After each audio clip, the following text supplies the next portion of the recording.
Innal hamdalillah nahmaduhu wa nasta'inuhu wa nastaghfiruh wa na'udzu billahi min shururi anfusina wa min sayyiati a'malina may yahdihillahu fala mudilla lahu wa may yudlil fala hadiya lahu. Asyhadu an la ilaha illallah wahdahu la syarika lah wa asyhadu anna Muhammadan abduhu wa rasuluhu la nabiyya wa la rasula ba'dah. Qala Allah Ta'ala ya ayyuhalladzina amanu taqullaha haqqa tuqatih wa la tamutunna illa wa antum muslimun. Wa qala an-nabiy sallallahu alaihi wasallam fa inna ahsanal kalami kalamullah wa khairal hadi hadi Muhammadin sallallahu alaihi wasallam wa syarrul umuril muhdatsatuha wa kullu muhdatsatin bid'ah wa kullu bid'atin dhalalah wa kullu dhalalatin finnar. Amma ba'du. Jamaah salat subuh yang dirahmati Allah Subhanahu wa taala, alhamdulillah atas limpahan nikmat Allah Subhanahu wa taala kita masih diberi kesempatan untuk melaksanakan di antara kewajiban-kewajibannya, yaitu salat subuh berjamaah, kemudian dilanjutkan dengan belajar bersama, dan hari ini insyaallah kita akan lanjutkan ya, pada perjalanan dakwah Nabi sallallahu alaihi wasallam, di mana di awal dakwah beliau di tahun 4 Hijriah ya, ketika beliau memulai dakwah dengan terang-terangan ya, maka beliau mendapati beberapa rintangan-rintangan ya, yang beberapa pertemuan yang lalu sudah kita sebutkan ya. Secara umum orang-orang kafir itu melakukan 4 hal ya. Yang pertama yaitu mereka mengejek, mengolok-olok Nabi sallallahu alaihi wasallam, menertawakan. Yang mereka maksud adalah ingin menjatuhkan harga diri Nabi sallallahu alaihi wasallam ya. Dengan itu mereka bertujuan supaya para pengikutnya itu menjadi enggan ya untuk mengikuti Nabi sallallahu alaihi wasallam.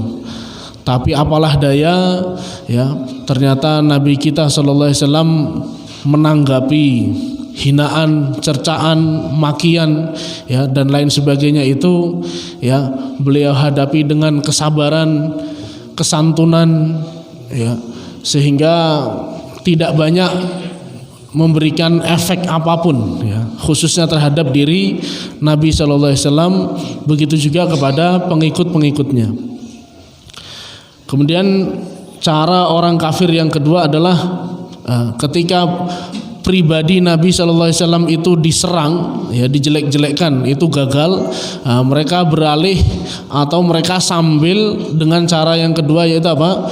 Mereka menjelek-jelekkan ajaran Islam ya, mereka menjelek-jelekkan ajaran Islam ya, bahwa mereka melemparkan tuduhan-tuduhan yang tidak benar terhadap ajaran Islam ya. Mereka menganggap mereka melontarkan bahwa ajaran ini ya menyimpang, ajaran sesat dan lain sebagainya. Nah, jadi tuduhan-tuduhan sesat itu ya, tuduhan-tuduhan sesat terhadap dakwah Nabi Muhammad SAW itu juga beliau alami ya. Jadi beliau dianggap ya orang yang keblinger dan lain sebagainya ya. Maka hal ini tentu bisa sangat mudah dipatahkan ya dengan orang yang memiliki hati yang lurus. Orang yang memiliki hati yang bersih ya, tentu akan bisa melihat apakah ajaran Nabi Muhammad sallallahu alaihi wasallam ini ajaran yang menyimpang atau bukan ya. Jadi dengan hati yang bersih, ya, dengan pikiran yang cemerlang, tentu orang akan sangat mudah menilai sekali, ya, bahwa ajaran yang diajarkan oleh Nabi kita Muhammad SAW itu betul-betul ajaran yang lurus, ajaran yang benar. Ya.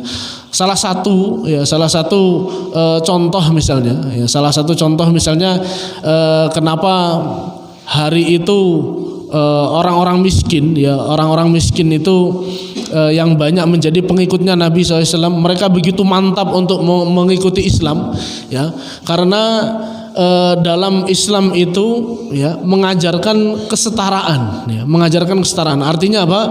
Artinya semua hamba di hadapan Allah itu semuanya sama, ya. Yang menjadikan beda di hadapan Allah itu adalah ketakwaannya. Ya, kemudian lagi, ya, di antara kebiasaan-kebiasaan jahiliyah, ya, kebiasaan-kebiasaan jahiliyah yang dahulu banyak dilakukan oleh orang-orang jahiliyah, yaitu apa? Ketika mereka memiliki anak perempuan atau mereka merasa tidak mampu ketika punya anak, ya, anak itu langsung disembelih, ya, langsung dibunuh, ya, langsung dikubur hidup-hidup. Nah, kemudian Islam datang dan melarang perbuatan itu.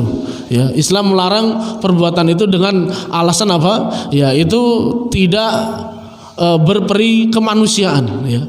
Tentu orang yang berakal sehat, ya, pasti bisa menerima secara langsung. Oh ya, memang betul.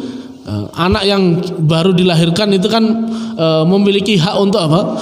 Hak untuk hidup, ya, hak untuk diasuh, ya, untuk mendapatkan kasih sayang dan lain sebagainya. Nah, ini tentu bisa mudah sekali dibantah, ya, ketika orang-orang kafir menjelek-jelekkan ajaran Islam, ya, dan lain sebagainya. Jadi Bapak Ibu rahimani wa rahimakumullah, ya, di hari ini ketika ada orang-orang yang berusaha ingin menjelek-jelekkan ajaran Islam, ya,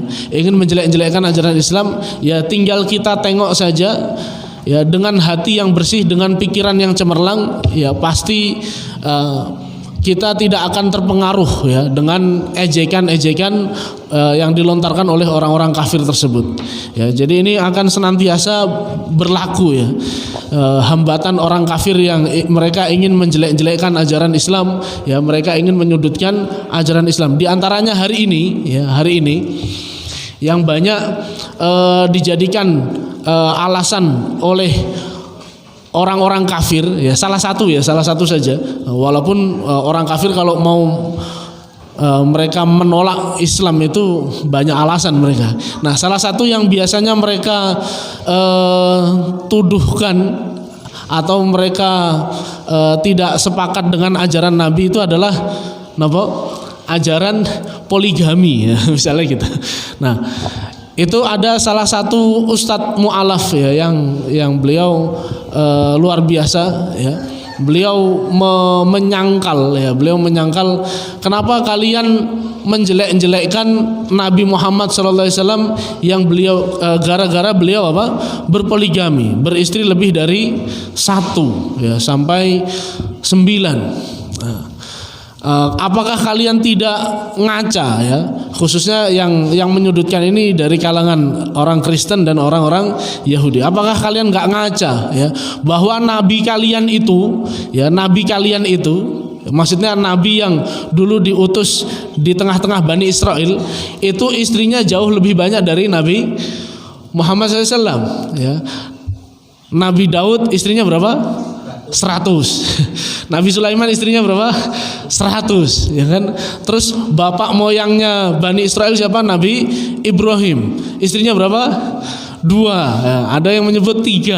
Nah, berarti nabi-nabi terdahulu di kalangan Bani Israel itu istrinya juga banyak. Kenapa nggak kalian celah? Ya, kenapa yang dicelah nabi yang juga berpoligami? Dan itu pun, ya, Nabi SAW melaksanakan pernikahan yang banyak itu bukan berdasarkan nafsu, ya, ya. Nanti insya Allah kita akan buktikan itu, ya, bahwa Nabi SAW menikah itu bukan karena cantik, ya, terus pilih ya, terus seneng ya, kemudian dijadikan istri, bukan seperti itu ya. Nanti kita akan buktikan ya bahwa Nabi SAW menikah yang banyak itu adalah alasannya alasan dakwah ya. Semuanya adalah alasan dakwah, ingin menguatkan agama Islam ini. Baik, kemudian cara yang kedua ini juga orang-orang kafir mengalami kegagalan-kegagalan. Kemudian berikutnya adalah melawan Al-Quran ya, dengan dongeng-dongeng ya. Jadi orang-orang kafir ini mereka mendatangkan para pendongeng ya, mereka mendatangkan para pendongeng, para pembaca kisah-kisah ya. Untuk apa? Untuk orang-orang itu lebih tertarik mendengarkan dongeng-dongeng dan kisah-kisah daripada mendengarkan Al-Quran ya.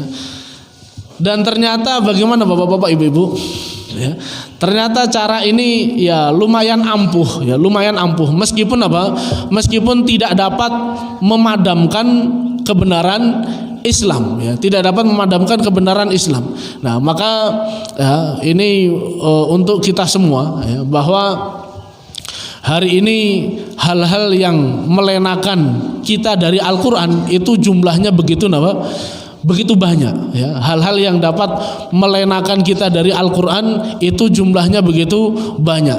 Di sana ada novel ya, di sana ada YouTube ya, di sana ada TikTok, IG dan lain sebagainya. Nah, itu semuanya adalah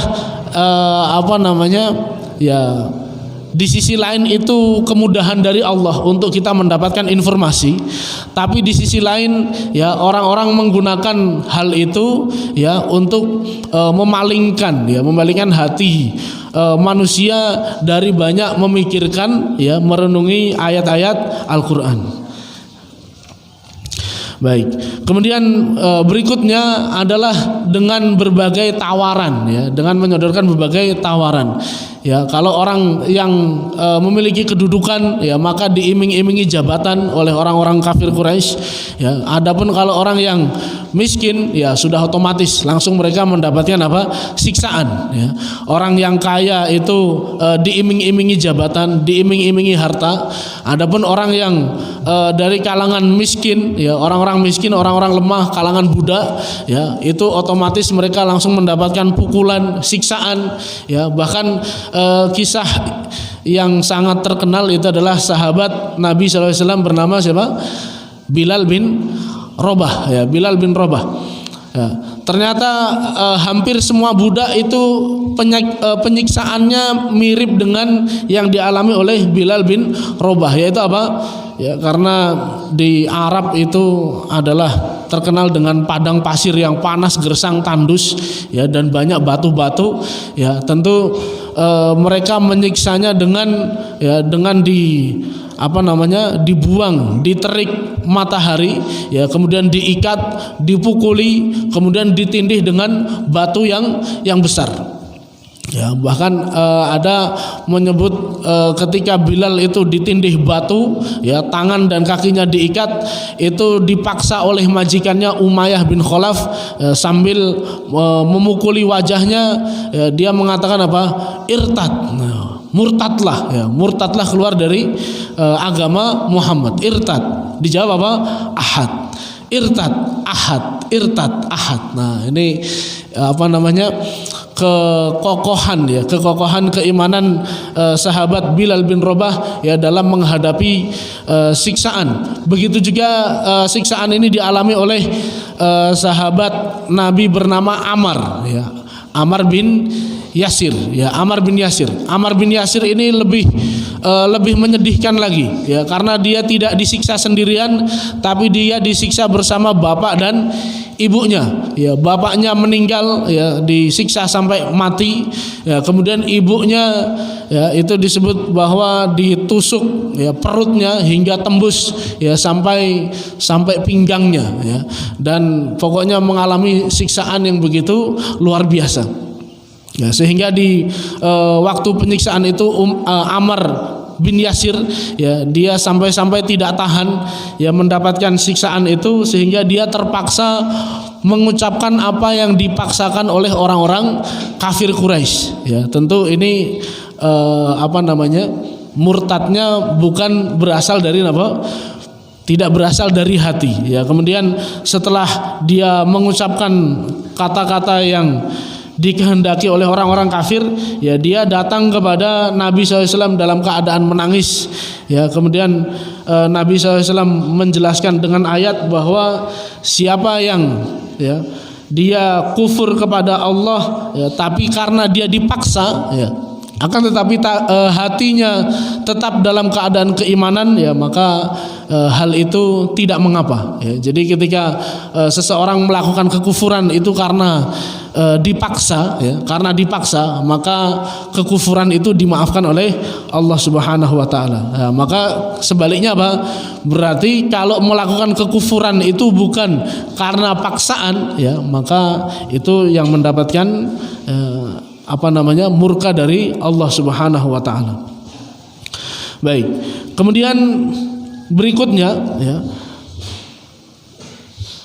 ketika Nabi sallallahu alaihi wasallam ya melihat banyak sekali siksaan-siksaan yang dialami oleh para sahabat ya. Adapun kalau Nabi sallallahu alaihi wasallam ya, tentu kita ketahui beliau ini berasal dari kalangan bangsawan, orang yang sangat dihormati, dan di sisi lain Nabi sallallahu alaihi wasallam mendapat perlindungan dari paman beliau yaitu Abu Thalib ya, di mana hari itu Abu Thalib adalah orang yang paling disegani ya, orang yang paling dihormati di tengah Quraisy. Nah, ketika Abu Thalib memberi perlindungan, maka orang-orang Quraisy tidak berani melanggar perlindungan tersebut ya. Jadi Nabi SAW kenapa beliau tidak mengalami siksaan yang begitu pahit ya, walaupun beliau juga mengalami tapi tidak seperti para sahabat ya. Ya, di sisi itu karena Nabi SAW beliau sebagai orang yang terhormat, kemudian dilindungi orang yang dihormati ya. Kemudian di sisi lain juga istri Nabi SAW itu adalah orang yang kaya raya ya, orang yang kaya raya, sehingga hal ini membuat Nabi SAW ya mendapat perlindungan ya, sehingga dakwah beliau ya terus beliau lakukan. Akhirnya apa? Beliau memerintahkan kepada para sahabatnya ya untuk menyembunyikan keislaman ya, untuk menyembunyikan keislaman. Nah, bagaimanapun ketika keimanan itu disembunyikan ya, namanya mereka sudah hidup di tengah masyarakat ya, otomatis keimanan mereka sudah ketahuan ya. Akhirnya banyak mereka meskipun sholat dengan sembunyi-sembunyi ya, ibadah dengan sembunyi-sembunyi ya, mereka tetap dikejar-kejar oleh orang-orang kafir ya, kemudian mereka mendapatkan siksaan. Nah, akhirnya Nabi SAW mendapat perintah ya dari Allah Subhanahu wa taala ya untuk memerintahkan para sahabat ini untuk melaksanakan hijrah ya, hijrah ya, hijrah itu berpindah dari negeri satu ke negeri yang lain.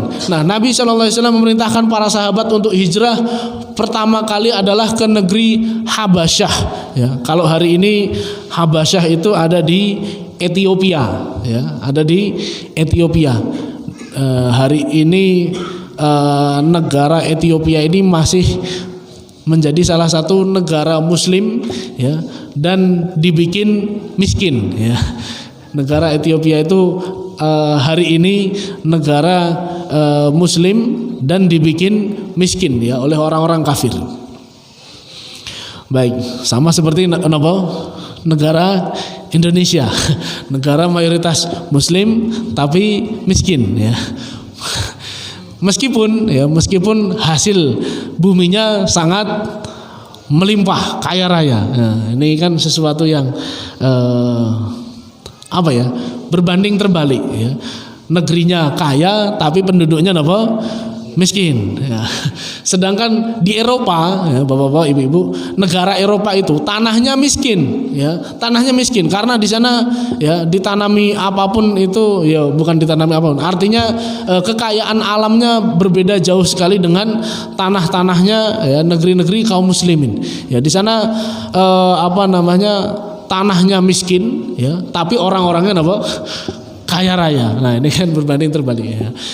Jadi harusnya yang kaya raya itu negara-negara muslim, tapi sekarang dibikin terbalik. Baik. Nah, kemudian ya, ketika Nabi SAW memerintahkan para sahabat, ya ini tentu demi keberlangsungan dakwah ya. Jadi kalau seandainya sahabat itu dibiarkan tetap tinggal di Mekah, ya lambat laun mereka bisa-bisa apa? Semuanya satu persatu akan dibunuh, ya seperti Yasir dan Sumayyah, ya suami istri ini dibunuh ya oleh orang-orang kafir. Nah maka kalau mereka masih tetap tinggal di Mekah, ya satu persatu mungkin akan dibunuh, lama-lama umat Islam akan habis. Ya. Maka Nabi SAW memerintahkan kepada para sahabatnya, ya khususnya yang mereka ini kedudukannya sangat lemah ya di tengah masyarakat ya, orang-orang yang budak, orang-orang duafa, ya, mereka diperintahkan oleh Nabi SAW untuk berhijrah. Adapun Nabi SAW dan sahabatnya yang memiliki kedudukan, ya yaitu siapa? Abu Bakar As-Siddiq, ya ini termasuk bangsawan Quraisy, ya maka beliau relatif lebih aman untuk tinggal di Mekah. Nah maka yang beliau selamatkan adalah sahabat-sahabat yang dari kalangan duafa, ya akhirnya para sahabat ini hijrah ke negeri Habasyah, ya karena di sana terdapat seorang raja yang terkenal dengan keadilannya, ya terkenal dengan keadilannya.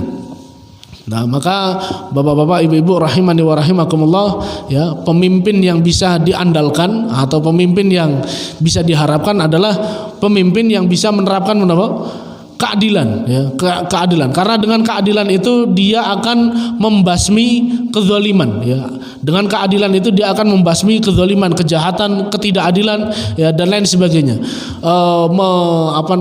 memenuhi hak-hak asasi manusia. Nah ini pemimpin yang adil, ya mudah-mudahan negeri kita ini ya Allah berkahi dengan diberi pemimpin yang adil, ya sehingga bisa menerapkan keadilan, ya dan membasmi kezaliman, ya bapak-bapak, ibu-ibu kalau lihat berita-berita hari ini, ya tentu kita akan lihat banyak sekali kezaliman, ya kejahatan-kejahatan yang di situ tidak mendapatkan keadilan hukum, ya dan lain sebagainya. Contoh kecil misalnya, ya ada orang dibunuh, dimutilasi, ya digorok, ya. Terus ternyata pelakunya hanya dihukum misalnya 15 tahun, ya hanya dihukum 20 tahun. Nah ini tentu sangat-sangat tidak adil, ya sangat-sangat tidak adil. Ya bahkan ada yang merampok kekayaan Indonesia sampai berapa triliun? 200 triliun, ya. Hukumannya apa? Hukumannya 2 tahun penjara.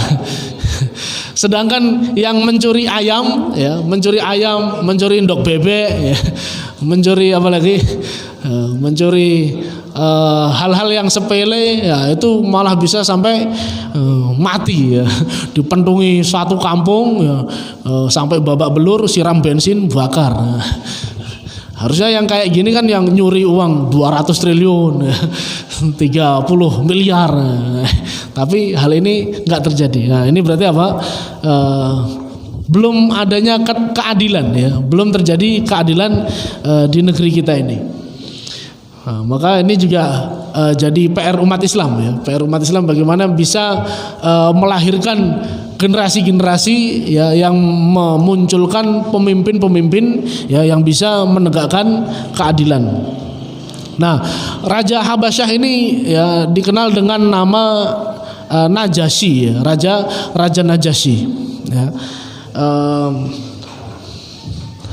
Nah, kemudian termasuk orang yang ikut hijrah pertama kali ini itu termasuk putri Nabi Shallallahu Alaihi Wasallam yang dinikahi oleh sahabat Utsman bin Affan, ya sahabat Utsman bin Affan ini juga ikut hijrah, ya ke Habasyah yang pertama, ya wallahu a'lam shawab, ya pokoknya beliau disebutkan ikut hijrah yang pertama, ya dan mungkin yang kedua juga. Nah, kemudian ketika hijrah yang pertama ini ternyata apa? Jumlah kaum muslimin yang hijrah itu jumlahnya sangat sedikit. Nah, kemudian ada kisah yang unik, bapak-bapak, ibu-ibu. Ketika kaum muslimin ini sudah hijrah, nah, Nabi SAW tetap melakukan kegiatan sebagaimana biasa, ya, berdakwah, ya, intinya berdakwah, menyebarkan Islam. Nah, kemudian diantara kegiatan rutin Nabi SAW adalah sholat di Ka'bah, ya, sholat di Ka'bah di tengah malam, ya, atau sholat tahajud. Ya, jadi sholat tahajud itu hukumnya bagi Nabi SAW adalah wajib. Ya, sholat tahajud bagi Nabi SAW itu adalah wajib.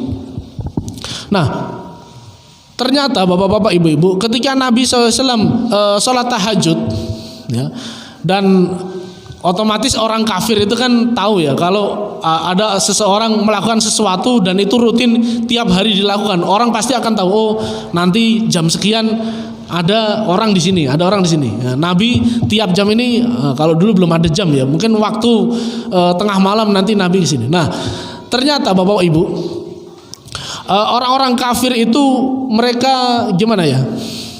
Mereka tidak mau menerima ajaran Al-Quran, tapi kalau dari dari lafat-lafat Al-Quran mereka begitu tertarik, ya. Mereka begitu tertarik sekali dengan lafat-lafat yang dilantunkan, ya, dalam Al-Quran. Nah, maka orang-orang kafir itu sebagian mereka karena mengagumi bahasa Al-Quran yang sangat indah tersebut, ya, mereka diam-diam pas Nabi baca Quran itu mereka diam-diam mendekat ke arah Nabi, ya, terus mendengarkan Al-Quran, ya. Mereka mendengarkan Al-Quran, mendengarkan Nabi selesai, mereka pulang.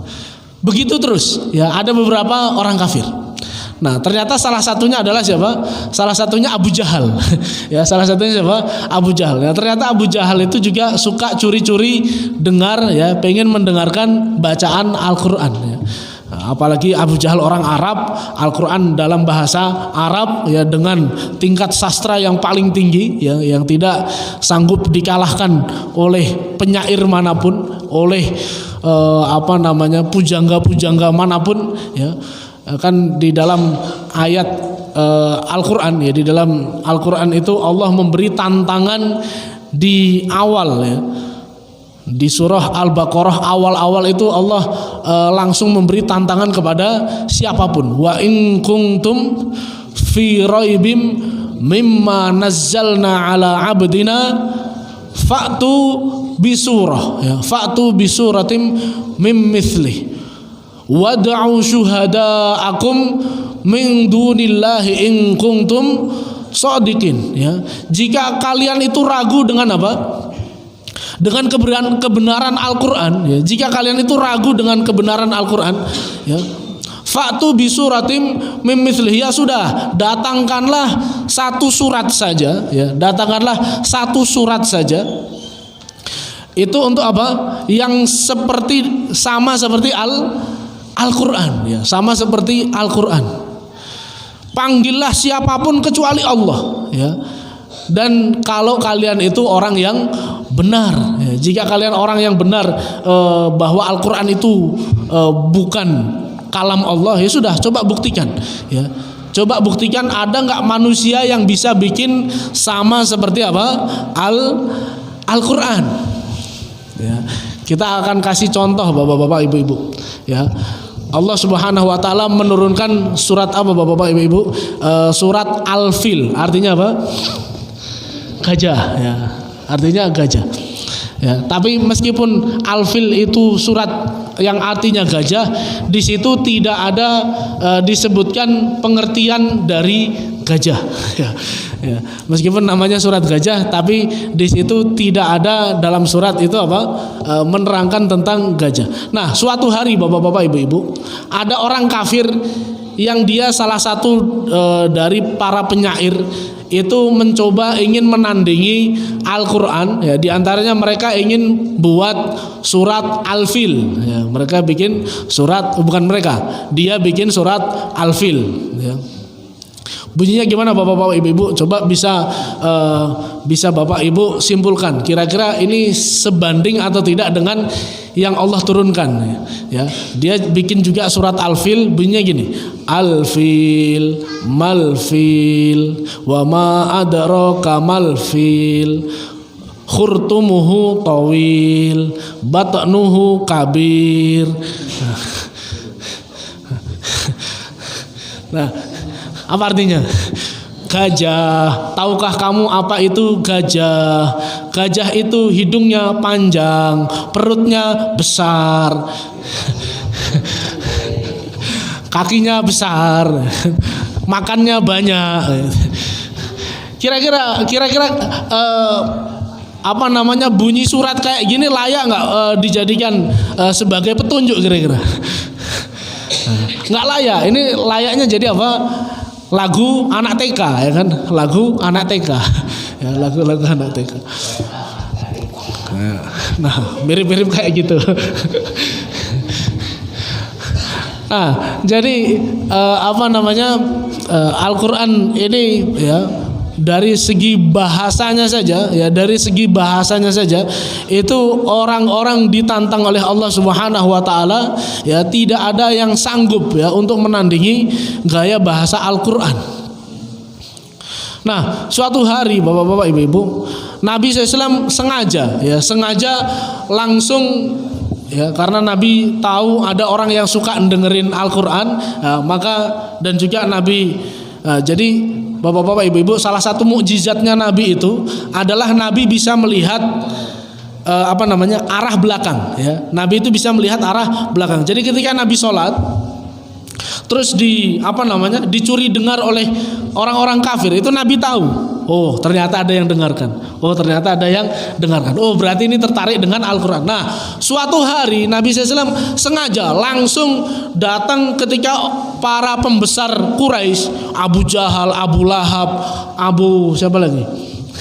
Ya, Umayyah bin Khalaf, Abu Sufyan. Ya, waktu itu belum masuk Islam ya. Dan pembesar-pembesar yang lain itu langsung ketika mereka sedang duduk-duduk ya, sedang kongko-kongko ya, sedang nongkrong-nongkrong ya, langsung sengaja didatangi Nabi SAW. Langsung Nabi membacakan surah An-Najm ya. Nah, ini kalau tak bacakan surah An-Najm ya, gimana reaksinya gitu ya.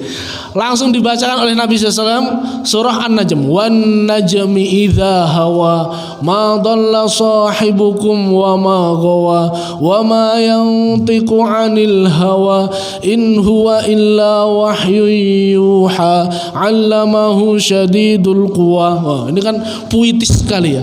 Puitis, pendek-pendek dan bisa langsung dipahami maknanya. Dibaca, ternyata apa Bapak-bapak Ibu-ibu? Ternyata betul ya, mereka langsung diam. Yang tadinya lagi ngobrol asik langsung diam menyimak apa yang dibaca Nabi SAW. Wah, apik tenan gitu kan. Kalau kita orang Jawa mungkin langsung disetelkan kelenengan. Disetelkan kelenengan atau ngelaras. Siang-siang. Langsung terhanyut ya dengan surah An-Najm tadi, dibacakan satu persatu sampai di akhir ayat ya. Gimana bunyinya? Gimana ayat yang terakhir itu, Mas? Gimana? Fasjudu lillahi wa'budu. Fasjudu lillahi wa'budu. Maka sujudlah kepada Allah dan ibadahlah kepada Allah. Apa yang terjadi Bapak-bapak Ibu-ibu? Langsung semua pembesar Quraisy itu semuanya sujud bersama Nabi SAW. Karena memang di ayat itu ayat sajadah ya.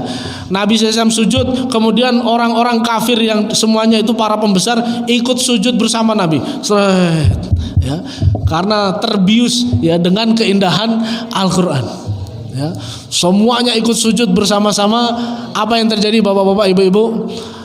Ya, setelah itu orang-orang musyrik yang tidak ikut sujud langsung mencela. Oh, ternyata kalian ini tunduk juga sama Muhammad gitu ya. Ternyata kalian tunduk juga sama Muhammad. Ya. Ternyata kalian ada niat ya pengen ikut sama Muhammad. Lalu apa yang terjadi bapak-bapak, ibu-ibu? Ya, karena memang dasarnya orang kafir itu suka apa? Suka berdusta. Ya, langsung dia apa? Bikin cerita-cerita palsu. Oh enggak, saya bukan ikut Muhammad, tapi Muhammad itu isinya ya, apa yang dibaca Muhammad itu adalah pujian-pujian terhadap Lata dan Uzza, terhadap berhala-berhala. Makanya ketika dipuji berhala-berhala itu kita ikut bersujud. Nah, betul atau enggak ini bapak-bapak, ibu-ibu? Salah, ya kan? Salah sekali ya. Memang betul di surah An-Najm itu disebutkan ada Lata, ada Uzza. Afara'aitumul Lata wal Uzza wa manata tsalitsatal ukhra. Alakumudz dzakaru walahul untha. Tilka idzan qismatun diza. Ya. Jadi memang disebutkan Lata dan Uzza, tapi isinya bukan untuk memuji Lata dan Uzza, justru isinya ingin mencela, ya, ingin mencela bagaimana kalian ini bisa menjadikan ya, Lata dan Uzza ini sebagai apa? Sebagai tandingan-tandingan ya, atau sebagai perantara-perantara. Padahal di situ apa? Ya, Allah tidak pernah menurunkan, ya Allah tidak pernah memerintahkan bahwa ibadah itu ya melewati orang-orang tersebut, melewati benda-benda tersebut, lewat makhluk-makhluk tersebut. Nah, namanya orang kafir sudah terbiasa berbuat kedustaan ya, bapak-bapak, ibu-ibu. Bahkan nanti ya di akhirat nanti orang kafir itu ya masih senantiasa apa? Berdusta, bapak-bapak, ibu-ibu. Jadi orang kafir itu ketika mereka hidup banyak dengan kedustaan ya, ternyata Allah kisahkan di dalam Al-Quran, nanti sampai di akhirat pun kebiasaan orang kafir ini masih apa? Masih terus melekat ya pada diri mereka ya, mereka tetap masih berdusta. Nah, singkat cerita, ketika berita para pembesar ini sujud, bapak-bapak, ibu-ibu, beritanya viral sampai kemana? Beritanya viral sampai ke Habasyah ya, di tengah kaum muslimin yang hijrah. Nah, dengan versi yang berbeda. Para pembesar Quraisy itu sudah sujud bersama Nabi. Artinya apa? Berarti mereka sudah masuk Islam. Oh, berarti apa? Berarti Mekah sekarang sudah aman. Ayo balik. Ya. Jadi orang muhajirin itu dapat berita viral tersebut, tapi versinya apa? Berbeda. Dikiranya para pembesar yang sujud bersama Nabi itu apa? Masuk Islam. Ya, akhirnya kaum muslimin yang hijrah ke Habasyah itu mereka pulang. Nah, apa yang terjadi? Ketika sampai di perbatasan kota, ternyata mereka baru mendapatkan info yang sebenarnya. Oh, ternyata mereka belum masuk Islam. Akhirnya apa? Sebagian ada yang balik lagi ya, balik kanan, hijrah lagi ke Habasyah ya.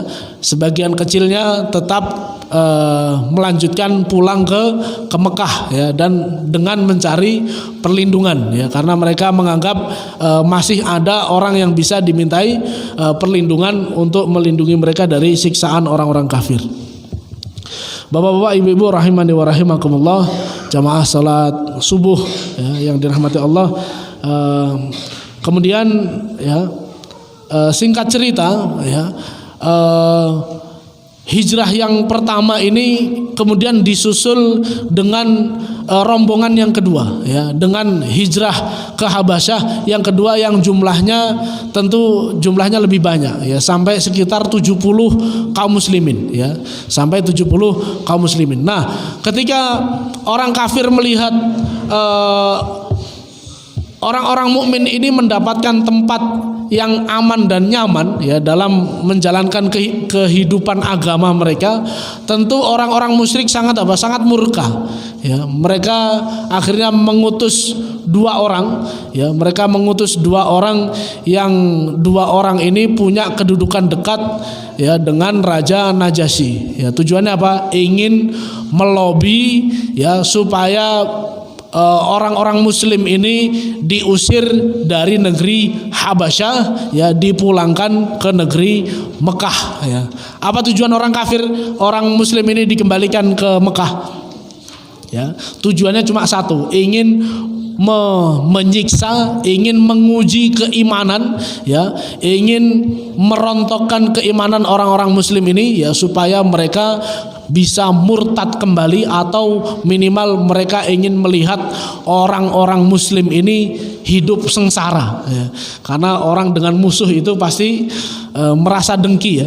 Orang yang berbeda keyakinan ya pasti memiliki rasa yang tidak senang ya ketika orang yang berselisih keyakinan ini mereka mendapatkan kehidupan yang layak.